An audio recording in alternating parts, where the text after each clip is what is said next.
Good morning সবাইকে। আমাকে মা টিফিন রেখে গেছে। আমার সকালে এই মুহূর্তে খাওয়ার মতো টিফিন বেশি কিছু নেই। কারণটা হচ্ছে যে মা রুটি তরকারি ছিল, একটাই রুটি ছিল, আমি সকালে একটাই রুটি খাই, তার সাথে তরকারি ছিল কিন্তু তরকারিটা খুব কম আছে। টিফিন গেছে, খাওয়া হয়েছে করে করে একদম কম আছে, তো ওটা দিয়ে আমার রুটিটা কুলোবে না আমার যা মনে হলো। তো আমি ভাবলাম অন্য কিছু করে নেওয়ার থেকে যখন রুটিটা আছে তো ওটাকে ফেলে না রেখে ওটাকে আমি ডিম দিয়ে একটা এগ রোল করে নিই। তো সেটাই আমি ভিডিওতে এখন সবার সাথে শেয়ার করব। সবার প্রথমে আমি একটা ডিম নিয়ে নিয়েছি, সেই ডিমটা ফাটিয়ে নিয়েছি, আর অল্প আমি তেলও নিয়ে নিয়েছি, সাদা তেল, যেটা দিয়ে আমি প্রথমে প্যানে ওটাকে ব্রাশ করে নেব। আমি বেশি তেল দেব না, আমি হালকা করেই ডিমটাকে ভাজবো, তাই আমি হালকা করে আগে তেলটাকে ব্রাশ করে নিয়েছি। ব্রাশ করে নেওয়ার পর আমি তাতে রুটিটা দিয়েছি, আর রুটির ওপরে আমি তারপর ওই ডিম ফাটানো ডিমটা যেটা ছিল সেটা দিয়ে দিয়েছি। দিয়ে ওটাকে আস্তে আস্তে আমি ফেটিয়ে ফেটিয়ে পুরো রুটিটাতে আমি ছড়িয়ে দিয়েছি।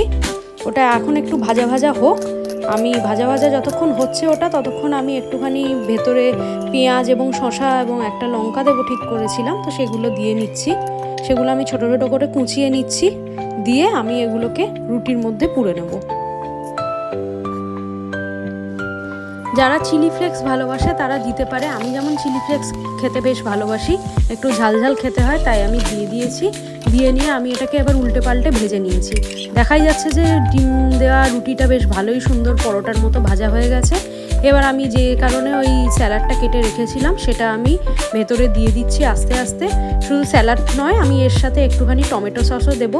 চিলি সস আমি খাই না, সেই জন্য বাড়িতেও রাখি না, আমি টমেটো সসটাই আস্তে আস্তে ওতে দিয়ে নেব এবং পুরো রুটিটাতে আমি ছড়িয়ে নেব।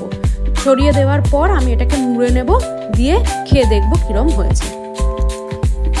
রোল তো আমার হয়ে গেছে, এবার আমি একটুখানি খেয়ে দেখি যে কীরকম খেতে হয়েছে।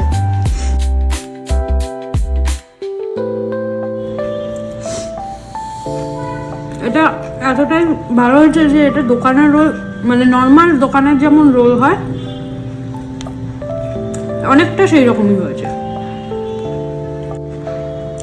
এটাকে বলতে পারি যে মোটামুটি দোকানে আমরা যেমন রোলটা খাই 80 to 90% সেই রকমই খেতে হয়েছে। তো ঠিক আছে, আমি এখন এটা খাই, আর সবাই বাড়িতে এটা ট্রাই করে দেখবেন যে কীরকম খেতে লাগে, আর অবশ্যই আমাকে কমেন্টে জানাবে সবার কীরকম লাগলো এটা খেতে।